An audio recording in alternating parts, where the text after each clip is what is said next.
Hi, everyone. Steve Adubato. We kick off the program talking about urban education that apparently is working. We're joined by Marcelino Trillo, the principal of Robert Treat Academy, one of the first charter schools in the state of New Jersey and in the nation. Good to see you, Marcelino. Great to see you too, Steve. Thanks for having me. Let me, all right, what am I going to disclose right now? What am I going to disclose? What should I disclose about the Robert Treat Academy and how it happened? Well, obviously you have ties to the academy through your father, the North Ward Center, of course. Your father being the founder and still very much the reason, for what we do here, and how we do it, especially. So besides that, and that your sister was my former boss, and that your other sister I still work with at the North Ward Center. I don't know what else you got in there. No, but just to be really clear, it's not only a full disclosure thing, it's putting things in perspective. My dad, Steve Adubato Sr., died many years ago. A struggling school teacher in Newark, and then started the North Ward Center. But along the way, he said, hey, why can't urban kids have a better education, have more options? And that's exactly what the Robert Treat Academy is about. So along those lines, Marcelino, as we put up the website, describe what the Academy is, what grades there are, and why it's doing well. So the academy, like you mentioned before, is it's actually the first charter school that opened. That was one of your father's big things. He wanted to be first through the door. So That's we were right. number one, and we'll always be number one as far as charter schools that open in New Jersey. We're a K-8 school. We're on 2 campuses now, one in the North Ward, the main campus named after your father's, the Stephen and Adubato campus, and one in the Central Ward, just off the St. Benedict's campus, the Jackie Robinson campus. There's about 450 students here and about 225 students at the Jackie Robinson campus, hopefully to expand in the relatively near future to be the same size as here. And why we work, Steve, listen, there's no mystery. We've been asked, people have been around, we ask for donors, people come to visit, see what we do, our best practices. There's no secrets. So school is a simple idea. Give kids opportunities, have good conversations with parents, be honest with people, and treat kids like you treat your own kids and raise them to be the best they can be. That's about it.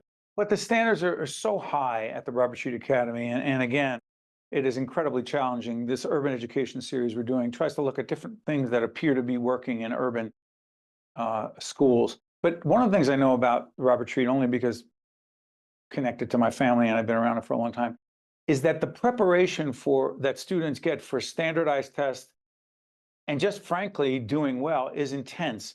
Describe that preparation. Yeah, we take it very seriously, and there's always misunderstandings, I guess, about preparing for a test instead of preparing for life. And we take it from the side that in everything you're going to do in life, you're going to have to take a test, right? You're going to be a lawyer, you're going to have to do well on the LSATs and pass the bar. You're going to be a doctor, MCATs, and whatever other tests you have to take. To be a fireman, you got to take a civil service test. So we take it very seriously in terms of how we test prep for the students.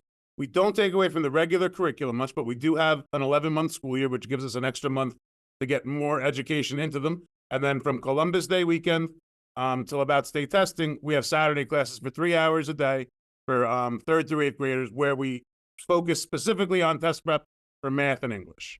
Now, that's Indigenous Peoples Day, I believe you meant. You said whatever your preference is. I got it. Especially coming from the neighborhood we come from, sometimes some of our friends are confused. That being said, let's talk about literacy. And please check out our website, steveadubato.org will come up. We did a compelling interview with State Senator Teresa Ruiz, who knows the Robert Treat Academy well. She's the former chair of the Senate Education Committee in the state. We talked about literacy. Principal Trillo, talk about literacy rates at the Academy and why that is directly connected to success in life. You can't do anything until you read well, right? So even the math and even science, social studies, any topic you want to talk about, everything stems from reading. And I'm a former middle school math teacher, right? Math is more my passion than ELA. And there's always been a lot of nice conflict and joking around between the ELA departments and everything else. But until a kid can read, the rest of the world is kind of closed off to them. Once they can read, the whole world opens up to them. So we focus a lot, K1 and 2, kindergarten, first and second grade especially, on every possible intervention that we can to make sure a kid is reading on grade level by 3rd grade. That's really kind of the benchmark. If a kid gets to 3rd grade and they're behind, listen, we keep kids back. We'll add more services. We'll do what we have to do to make sure that kid starts at least third grade where they need to be. And we By the find that way, in most ELL stands cases. for English Language Learner, correct? Yes, sir. I cut you off. Go ahead, finish your point. I said, so if a child, isn't where they need to be by third grade, it really hinders the prospects for a successful academic future. So we make sure that by third grade, they're ready to go. Marcelino, the impact of COVID, not just on test scores, but more importantly, overall on learning at Robert Treat and the larger question of learning in an urban school community, in an urban school. Listen, I think it's been underestimated still. I think it's been more impactful in the inner city than it has in the suburbs. And I think that's reflected on what we're seeing on state test scores. I think math has been more adversely affected than English, language arts, reading. Why do you think that is? Well, because I think, like I said before, once you can read, right, those kids didn't lose anything because they could still read. They didn't forget how to read. But math, if you're not doing it, every other day or every other month, you lose math skills. I'm sure maybe your long division might be a little rusty. Steve, I don't know. Maybe you're still good at it. Don't push me on that. I'm Just because I'm a lot asking. older than you, it's not relevant. Go ahead. But if it's not fresh, math, right. science, social studies tends to go by the wayside a little more. Right. Do this. I'm curious about this. One of the things in preparation for the program is I knew that my dad years back, he would take the kids, and he was into this. I mean, he was a hands-on leader. You know where I'm going with the sailing, right? Think so. What's up with, he would take kids sailing. There's an annual sailing trip, a skiing excursion. What for Newark kids? What is it and why does it matter? Yeah, listen, the children need to be exposed, right, to the whole world. Newark, yes, it's a very culturally vibrant city. There's a lot of great things going on in the city of Newark. But a lot of times for our students, it's a very small world. They're 2 or 3 block radiuses. A lot of where they live their whole life. A lot of concrete. Yeah, and that's all they know. We've seen one of my favorite stories that I tell is when I first started teaching. I had a student from the Central Ward, never been to the beach before. So we went to the beach on a class trip, and he stared at the ocean, had to be for 10 minutes, just staring and going, it doesn't end. And I said, no, Khalil, this is the ocean. This is what it looks like. But just to know that there's a whole world outside of, their perceived 4 walls here in Newark, that there's a whole world out there, that they're not stuck here, that there's somewhere to be. And if you want to be here, great. But you could do whatever you want to do anywhere you want to do. P.S. I know parental involvement is huge in this equation.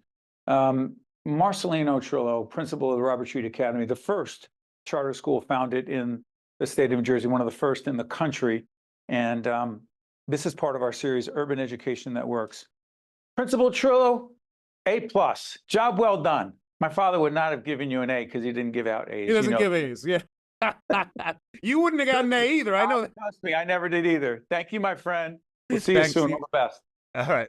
Stay with us. We'll be right back. One-on-One with Steve Adubato is a production of the Caucus Educational Corporation, celebrating 30 years in public broadcasting. Funding has been provided by New Jersey Children's Foundation, Citizens Philanthropic Foundation, New Jersey Sharing Network, Rowan University, the Russell Berry Foundation, Newark Board of Education, the New Jersey Economic Development Authority, Community Food Bank of New Jersey, and by the Adler Aphasia Center. Promotional support provided by Meadowlands Chamber and by NJ.com. Are you looking to be a part of a dynamic, forward-thinking business service organization? At the Meadowlands Chamber, every day we connect, collaborate, and innovate, helping to drive business and economic growth in the greater Meadowlands and New Jersey. I invite you to visit our Meadowlands Chamber headquarters, an open office facility with access to resources for our members' businesses and networking needs. Together, we will build the Chamber of the future and the next generation of leaders.